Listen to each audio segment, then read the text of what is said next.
Guys, may nag-message sa akin nagpapatulong. Kaso yung problema ni sir, hindi ko kayang gawin eh. So baka may kilala kayo na kayang gawin yung problema ni sir. So ito, babasahin natin. I-hide ko na lang yung pangalan ni sir pati yung picture ah. Sabi niya, boss, baka pwede mo magawan paraan itong odometer ko. Ibaba. Kasi plano ko na rin ibenta ito. Nissan Navara 2019 model, second hand din nabili ko. Ito, TY. Okay. So, ako yung message ni boss. Gusto daw niya ipababa yung Nissan Navara na 2019. Tapos, ang reply ko sa kanya, paanong ibaba? Ilan ba mileage?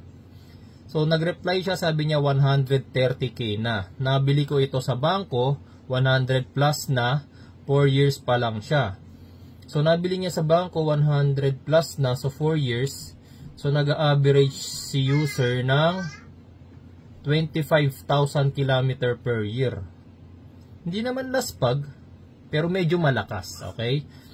So, ano gusto mong gawin? Sabi ko, so anong gusto mong gawin? Babaan ng mileage bago mo ibenta? Ang sagot niya, opo sir, pwede kaya? Okay.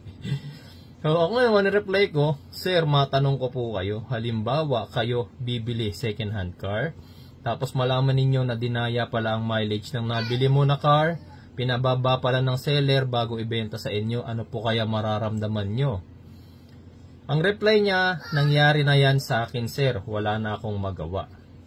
So ako tinanong ko, ano po naramdaman nyo nun sir? Disappointed po ba kayo na naloko kayo? Ang sagot niya, actually yes, pero itong unit na ito, duda rin ako. For more than 3 years sa kanya, naka 120k km siya. Ako, palagi ko rin gamit ito for 4 years siguro to, 4 years. Hindi pa ako naka 10k. So pinagdudahan pa niya yun na pagbilhan niya or sa bangko kasi 3 years naka 120k. 3 years 120k, so 40,000. O medyo magulo si sir. Pero sa 120,000 kilometers sa 3 years, medyo malakas nga kumonsumo si first owner, 40,000 per year. Pero pinagdudahan pa niya, 120,000 niya nagamit. 'Di ba? Tapos ano yung huli niyang sinabi? Ang huling reply ko na lang sa kanya, ganun naman po pala. Bakit plano nyo ipababa mileage niyan para ibenta nyo? Alam nyo naman po pala na nakaka-disappoint na makabili ng sasakyan na natamper ang mileage. Nako, bossing, eto. Ilan na yung nagme-message sa atin na gusto magpababa ng mileage. Pasensya na mga boss ha. Unang-una, hindi ko alam paano gawin yan. Pangalawa, kung alam ko man, hindi ko gagawin. Okay?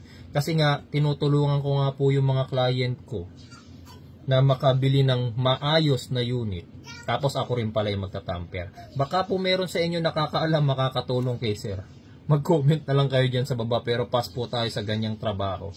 Tama na po sa atin mga boss, yung maliit na kitaan. At least, nasa marangal naman po natin ginagamit yung ating kaalaman. Thank you po.